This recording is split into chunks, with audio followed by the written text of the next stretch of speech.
Hello.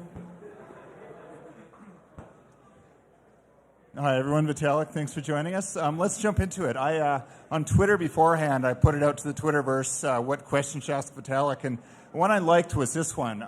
It's year 2025, 5 years from now. What is the killer app on Ethereum?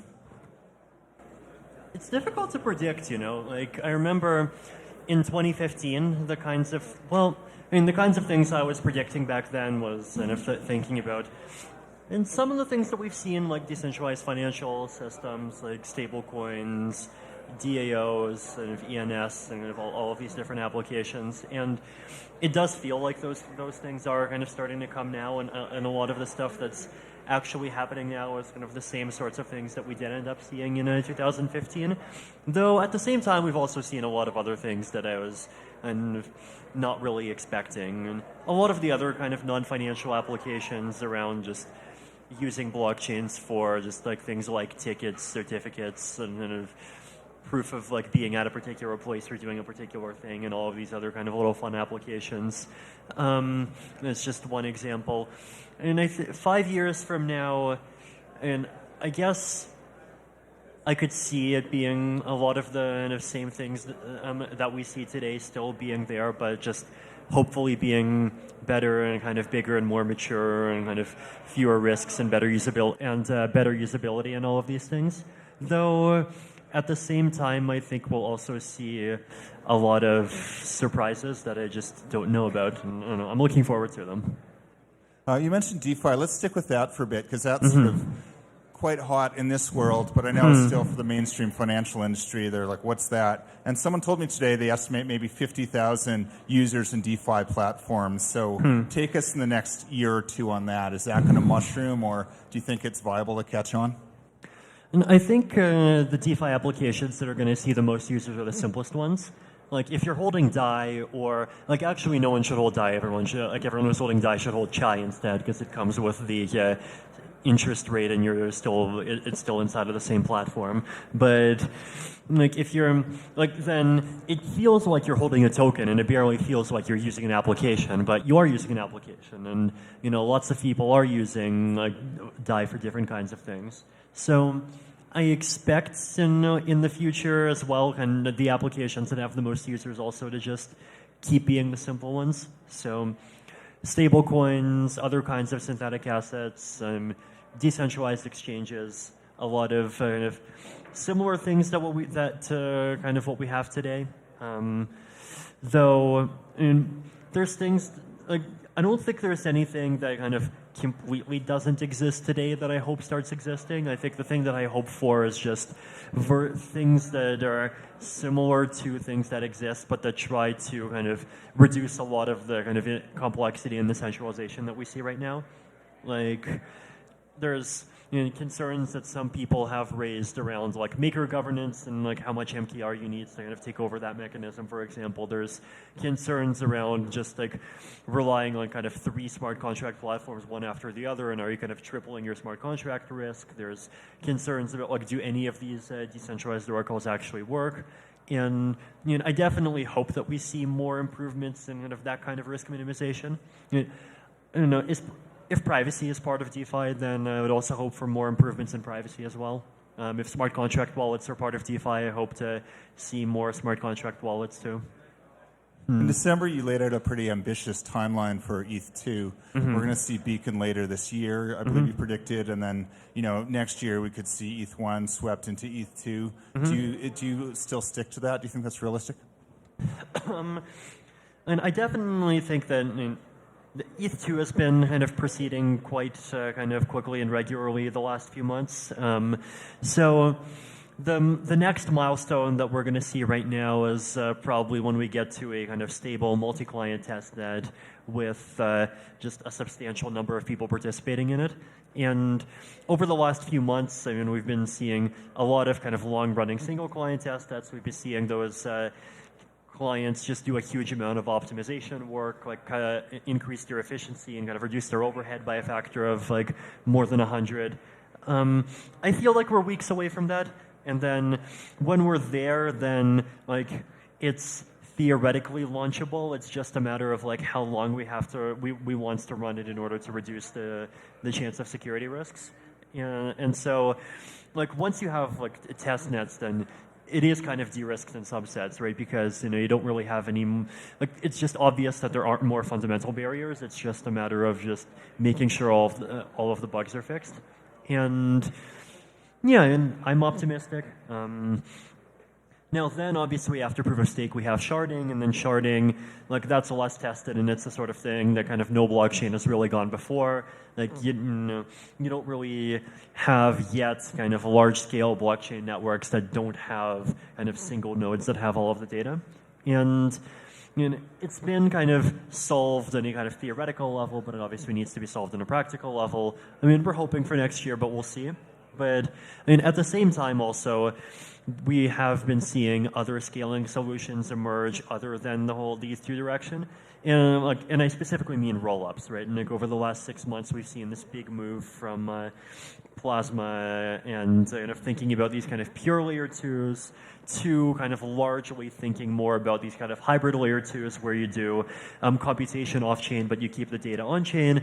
And it turns out that with that combination, it's just much, much easier to build these scaling solutions that just scale the EVM as it exists. So it lets you just take any existing application and just like run it inside of a rollup. You don't have to design your application in a different way just so it can scale. And I mean, I think that's gonna put relieve a lot of pressure in the short term as well. And like just to give like some statistics, like the numbers say that if everyone switched to rollups, then the transactions per second on the Ethereum chain could increase to about 2,500, which is like a factor of 100 increase from today, right? And so if that happens, then I mean, I hope that ETH2 gets released safely, quickly, and expeditiously. But if it ends up taking even something crazy like 5 years, then I think just rollups alone are still going to give us enough leeway to survive until we have sharding. Yeah, and watching Ethereum for a few years, this has seemed to be the story a little bit. Theoretically, you're there, but operationally, it always seems to take a lot more steps. And a couple of people today sort of suggested, on the governance question, do we need more transparency? Does this foundation need to do more to signal where it's going and to sort of, maintain trust in what it's doing? What's your latest thoughts on governance? I mean, on that side, like, I don't know, like there's a lot of people calling for transparency, but like it's less clear transparency of what specific things. Like the client development teams are pushing out like blog posts with updates every 1 to 2 weeks, and there's core developer calls that are kind of open and public happening every couple of weeks. There's blog posts from the Ethereum Foundation happening every couple of weeks. So if you're actively following it, I think the information on kind of where ETH2 is going and where the latest progress is there. I mean, things like how the foundation kind of internally decides like how certain kinds of grants are allocated yet. I mean, I'll admit that part of things is still more opaque at this point. But even there, like I feel like there's a lot of information that's kind of very public if you know where to look. And this one might be a bit of a perennial question too, but I think Ethereum has flourished in part because it's got a leader, you. Whereas Bitcoin, has, I think, had more fractious and fights because in the absence of that. So could Ethereum, do you think, survive on its own without you right now? I think on a technological level, it's definitely gotten to the point where it absolutely can. Like, I mean, Danny Ryan, one of our lead kind of researchers and devs, has proven extremely capable of kind of coordinating the work happening between the ETH2 development teams. And the ETH2 development teams themselves have proven like very capable of operating autonomously. And in research, there's that used to be like 2 people 2 years ago, but now there's this kind of fairly substantial team, people like Justin, Dankred, a couple of others that have been actively pushing forward on that. I mean, 1.x is autonomous, privacy work is autonomous. So from a technical point of view, I really feel like it's just should be obvious that nothing kind of depends on myself. But I mean, there's also the social question of like, if I disappear, like, would there be kind of different people kind of trying to kind of push their own agendas harder and kind of fight each other harder?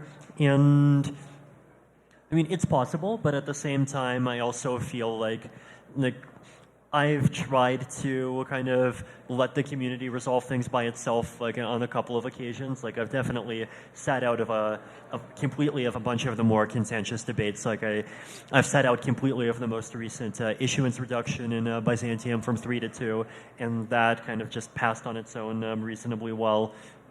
The multi-sig kind of, like wallet unlocking debate, I've barely and like. I didn't really say much, and like there were arguments, there was contention, there was a carbon vote, and it kind of resolved itself in the no direction pretty clearly, I feel.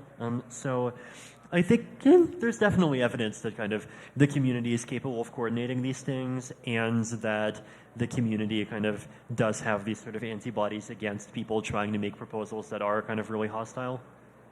I had another interesting question today. It's staying on the topic of Vitalik. You launched Ethereum, I guess it was 4 or 5 years ago now or more. How are you different from when you launched it? In many ways. I mean, I think the biggest kind of challenge that I had at the beginning, and I've talked about this many times, is just kind of understanding people and understanding of the limitations of people. Like, back in 2014, I mean, I did kind of end up kind of hit hard quite a bit because, there was this kind of initial founding team, and I kind of expected everyone to just kind of work together for the common good and just kind of be nice to each other. And in a lot of ways that ended up not happening, and there were a lot of these different kind of interests pushing for kind of influence and money and all of these other things. And that's something that I feel like I have a much better handle on than I did 5 years ago. Otherwise, I mean, my understanding of a lot of technical questions, definitely. I mean, my understanding of a lot of kind of half technical, half social questions, like even just topics like governance, for example. Like governance is the ultimate kind of question that's in the middle of those two areas, because you can model it mathematically, you can model it psychologically, and you can model it in ways that kind of combine elements of both, and like both sides of that are something that I didn't really understand well, and now I've kind of gone through a lot of different possibilities, kind of looked through a lot of different directions, and I feel like, I mean, both myself but also the whole space just kind of understands what the different options there are, and kind of what the different trade-offs are, and like what are the directions that we could still improve. Interesting. I'd like to kind of look at the broader decentralized space or the other chains emerging, and just to mix it up a bit, I'll give you a name and just give me a kind of a one-word answer or a one-sentence answer what you think of it. So let's start with Cosmos. Interesting. I mean, the Cosmos kind of pitch that you hear is kind of interoperability between blockchains, which it's interesting, and I'm definitely kind of very happy that they're kind of proceeding and they're doing all of that work on making it happen. I mean, the main risk that I would see for them is just the possibility that interoperability can happen without Cosmos. Tezos. I mean, definitely one of the projects that I have kind of respect for, because like it has a community that actually kind of has values and has a philosophy that it's trying to put forward. Like, it's not just a coin that's like there to just be a coin and just try to kind of make money for people. Like, and I mean, a lot of the values there, in many cases, I disagree with. Like, I disagree with their approach to on-chain governance. I mean, I've criticized and certain other things, but just the fact that it is a project that seems to kind of have a concrete philosophy of what it's trying to accomplish and seems to be earnestly just doing that is, I think, like a positive mark for it. Polkadot. I don't know. I mean, it's kind of in this weird kind of middle point between being kind of Cosmos-like and kind of being a smart contract chain. I mean, we'll see. Just a couple more, I promise. Definity. Great. No, the great was in. I mean, I think like Dominic does a lot of kind of, and the team, and they've done a lot of good work around BLS, and they've done a lot of good work around just kind of researching and trying to do new consensus algorithms and trying to kind of capture this kind of niche of, at least as I interpret it, kind of more high performance, but a little bit less decentralized. I mean, we'll see. Any other projects out there you want to talk favorably or against? I don't know. I mean, I like criticizing categories because then each individual project can kind of feel plausible deniability because they can pretend that they're the good guys in the category. So, like, I'm critical of of VC chains, and I think VC chains are generally lame, but like, not your VC chain. Well played. I'd like to shift again to the broader world of macroeconomics and geopolitics. Last year, I think, was quite interesting with Facebook's Libra, and then China. You can see American interest in Facebook trying to say, okay, America, you have to do this because the Chinese will do it first and use their new digital currency. The Chinese were doing it because Americans were doing it first. Right. But so how's this take us in the future? I mean, can central banks put this back in the bottle, or will they be able to sort of exert foreign policy pressure with currencies like Libra or the Chinese version of it? And I definitely, I think these kinds of things are going to happen, and I think a lot of nation states are going to try pushing out their own currency in different forms. But I think the equilibrium of it is definitely one that's kind of relatively favorable to things I care about, which is basically just like not having like kind of super powerful global choke points of failure, kind of controlling large chunks of the world or the entire world. And the reason is that like if you have multiple options to choose from, then that kind of puts competitive pressure on them. And also just if the more these platforms become digital, like it's hard to make a platform that's digital without making it cryptographically provable. And when you can cryptographically prove transactions, you can make a decentralized exchange because you can make a smart contract on Ethereum that says, if you give me one like Libra, or if you give me one of like this other kind of central bank coin, and if I kind of cryptographically verify that transaction, then I'll give you like 0.00 whatever ETH. And it's actually kind of like you have to actively try hard to stop those kinds of exchanges to be possible. And so the natural default is kind of for all of these systems to just have like lots of pathways for kind of interconnection between them, like whether the developers of the systems like it or not. And so, yeah, and I definitely think the future where the only kinds of currencies out there are kind of centralized and if nation-state issued ones would be a quite an undesirable one. But I think I do believe in crypto just continuing to exist at least as this kind of global outside option. But I think like with this competitive market existing and with crypto existing, and I think like there's reasons to be optimistic. So we shouldn't be too worried about China because the surveillance state they have already is, extreme, and the notion of being able to issue a currency where you can track all of your citizens with that. I mean, that's sort of the dark side of crypto. That's not something that keeps you up at night. I guess that's the sort of thing that would end up happening in centralized systems regardless. And so, I mean, yes, the kind of decentralized systems and centralized systems are kind of in competition in some sense. And if the centralized systems end up winning, then, yes, you end up having all of these kinds of surveillance. And like, there's a lot of scary things that can come out of that.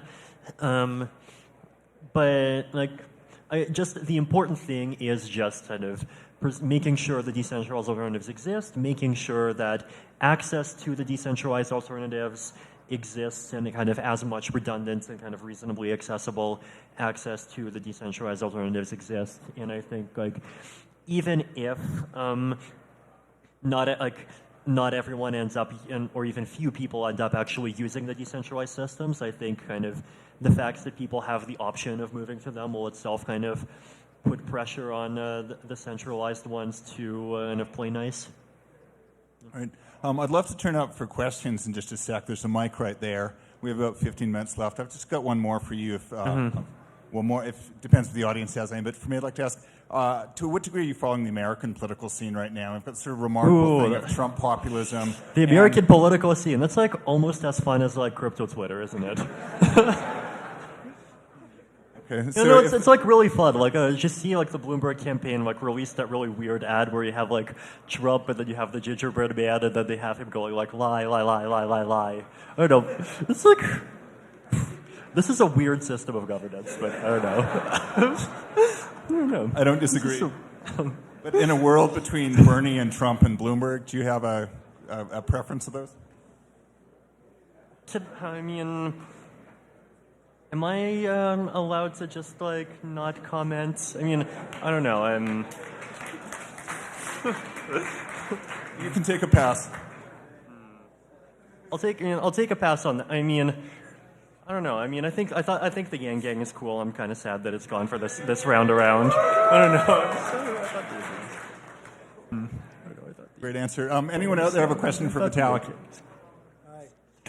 How do you feel about cryptocurrencies lobbying governments, and does the Ethereum Foundation spend money to lobby politicians in the U.S. or elsewhere?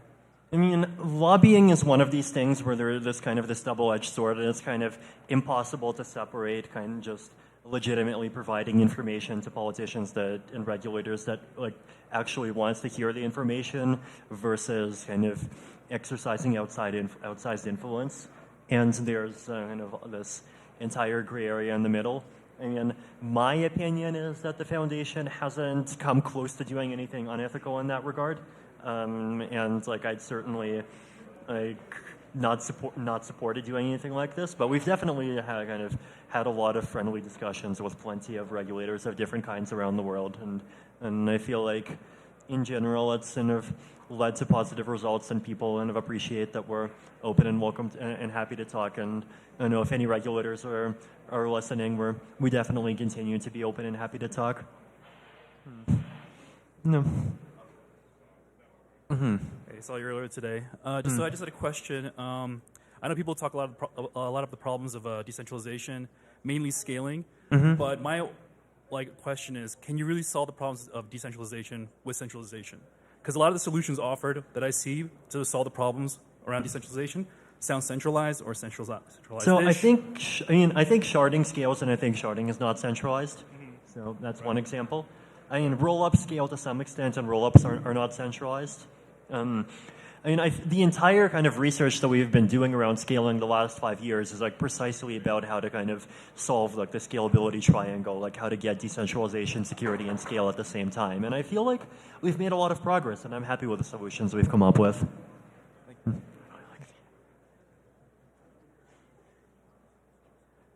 As everyone knows, sustaining open source development is a wide-known issue, not just in our space, but open source in general.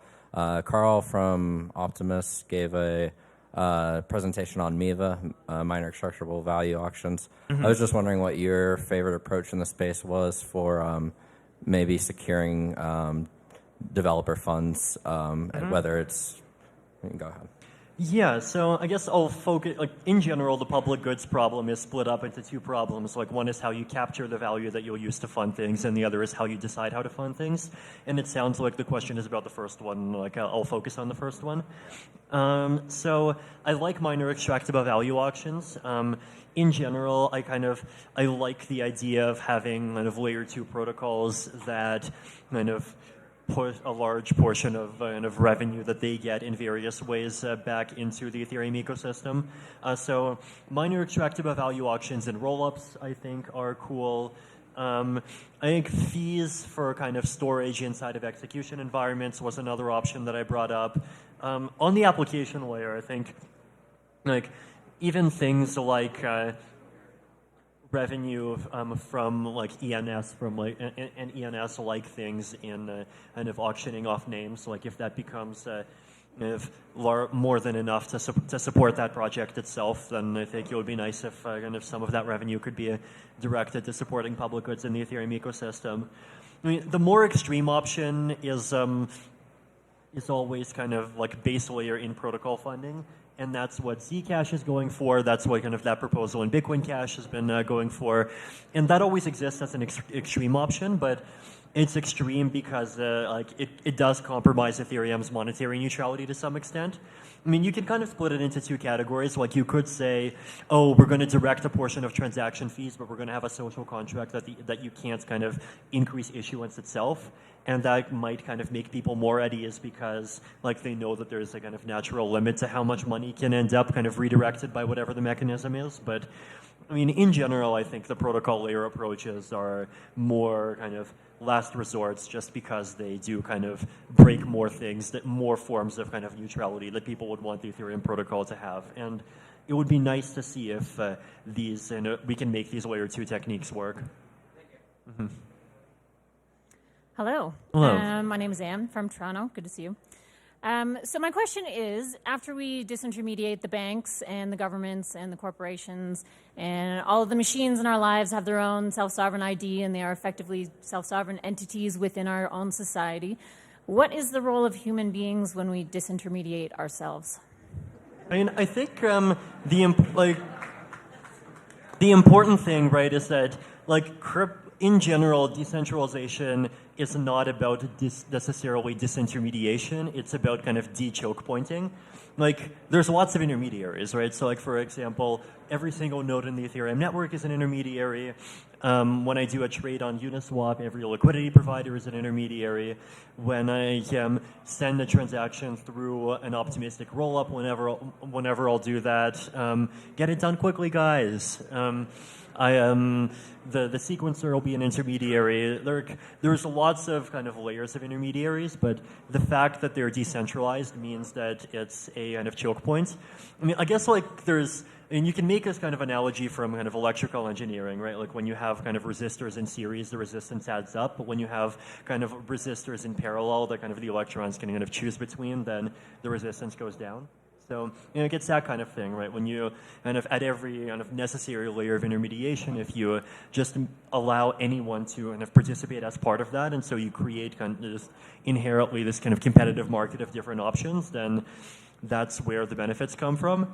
And I mean, ultimately, I think like we are creating systems that are inevitably going to kind of involve kind of aggregating input from humans.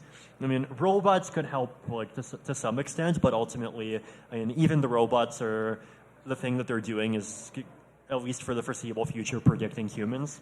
And so like even if it's kind of locally controlled by a robot, it's ultimately kind of from a kind of looking further back, controlled by whatever robot or whatever human the robot is hopelessly trying to predict.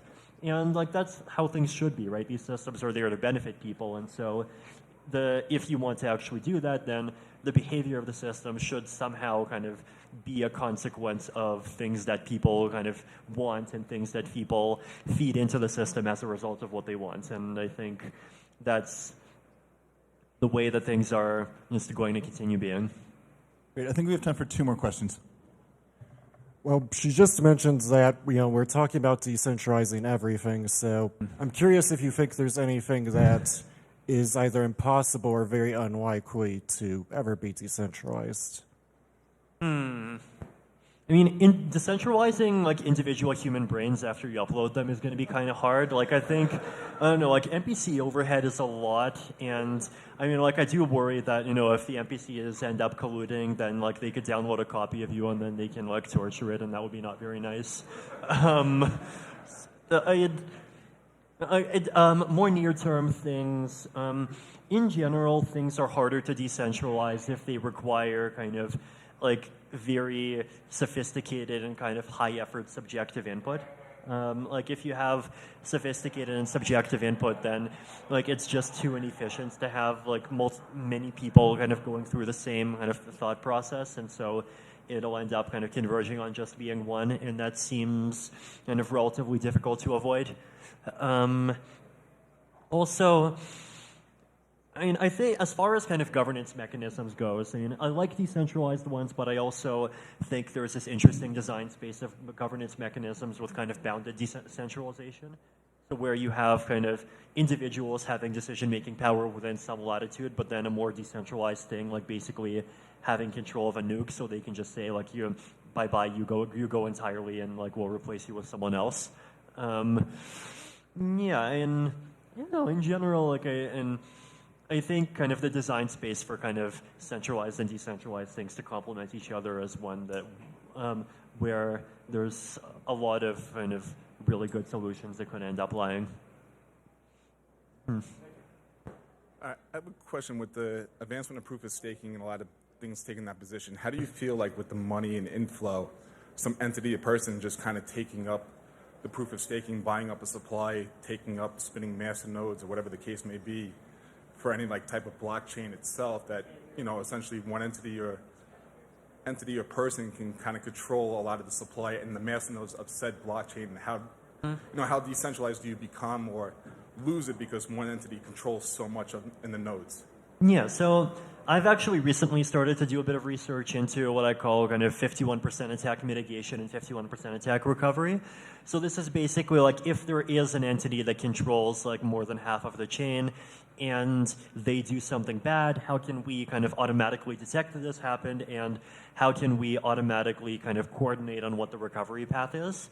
And it turns out that there actually are ways to do this that are kind of based on kind of what I call 99% fault-tolerant consensus. It's this kind of branch of consensus research that Leslie Lamport kind of included in his paper back in 1982, but then nobody cares about for some reason. And you can kind of basically at least achieve agreement between online nodes about whether or not an attack happened and kind of how to recover from it. And so if you kind of combine that with kind of some level of reliance on the social layer, then you can come up with a system where like attacks actually don't cause that much damage, and so there isn't even that much benefit to kind of starting an attack. And so that's that's one possibility. I mean, otherwise, and aside from that, there's also the second line of defense, which is just kind of making sure that the number of validators participating in staking is large enough that it's like really, really, really expensive and difficult to actually get more than anyone else put together. And part of that is just democratizing staking, making it easier to stake, which we've been doing a lot of, making it cheaper to stake. So it's a combination of those two approaches. So it sounds like you're more confident in staking and proof of stake than ever before. I think so. Great. Just like to wrap up with a more general question of what ideas are really exciting you lately? Is there something you've read lately that really, has got Vitalik excited? I mean, a lot of things. I mean, I think these 51% attack recovery things are exciting. And I think quadratic funding is exciting. I think the progress that was made in zero-knowledge proofs in the last year is amazingly exciting. A lot of also just kind of things that I'm seeing in the ecosystem. So it feels like kind of the crypto space as a whole is taking these kind of public goods funding challenges within the ecosystem much more seriously, and kind of being open to different approaches to meeting them. So you have the Zcash extension of the founders, the Dev reward. You have the Bitcoin Cash kind of proposal, and you have kind of the quadratic funding and Gitcoin grants happening in the Ethereum ecosystem, and all these discussions around MEV auctions. So the fact that all of those discussions are happening is definitely something that kind of makes me happy, and just generally also the fact that kind of it feels like the Ethereum community kind of has more and more of a kind of coherent philosophy around these things, and it's not just kind of jumping around and kind of trying to do everything. There's more and more kind of coherent ideas about what kind of world these things are all trying to create. And I mean, there's still a lot of internal diversity within the Ethereum community, and I think kind of internal diversity of this is the Ethereum community's greatest strength. But you can kind of have both at the same time. Let's actually wrap up on this. Let's speak right to the Ethereum community. They're here before you. What is the health of the community right now? How are you feeling about it compared to other times? I feel like it's the healthiest it's ever been. I mean,